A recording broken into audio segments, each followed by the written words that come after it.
How to Get a Gorilla Out of Your Bathtub, written by John Hall, illustrated by Stephen Gilpin. When you discover a gorilla in your bathtub, you first got to decide whether or not it's okay for him to stay there. If you're sure your dad will say no, then you simply must find a way to get the gorilla out without hurting his feelings. Also without leaving footprints, which would surprise your mother very much.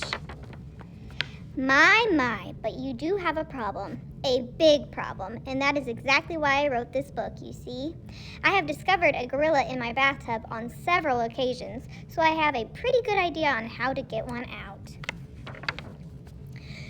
No, laying a trail of bananas to the door won't work. Gorillas like bathtubs better. And please don't try putting a rope around his tummy. Gorillas do not like ropes around their tummies. It reminds them of being tangled in a bowl of spaghetti. Come now, I can assure you that bringing another gorilla over to play in the backyard is a waste of time. If your gorilla wanted to play with another gorilla, he wouldn't have come to visit you in the first place. Besides, you might end up with 2 gorillas in the bathtub. Oh dear, I can see you are going to need a lot of help. Since you're so smart, you might think of turning on the water to frighten the gorilla, but don't. What if the gorilla brought his swimming suit? What a mess you're in for when he starts splashing around. Now you could order another bathtub and have it delivered to the front of your yard and hope that the gorilla will switch. But how will you explain that to the neighbors? What about taking a 2-week trip to your grandmother's house, you ask? Maybe the gorilla will get lonely and go home.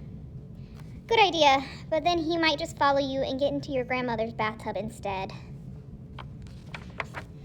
Oh yes, I've tried phoning the gorilla and disguising my voice to sound like the gorilla's mother, but that's not easy to fool a gorilla about his mother's voice. Besides, he knew his mother was at the hair salon anyway. My dear friend, please try not to be frustrated. If the gorilla is still in your bathtub, I should like to tell you that the very best way to get him out is to simply say, "Gorilla, will you please get out of my bathtub now?" Because gorillas are really quite friendly and quite easy to get along with, if you just know how to ask properly. Here are 3 clues about me. My favorite color is black, I teach all grades, and I have a very cute dog.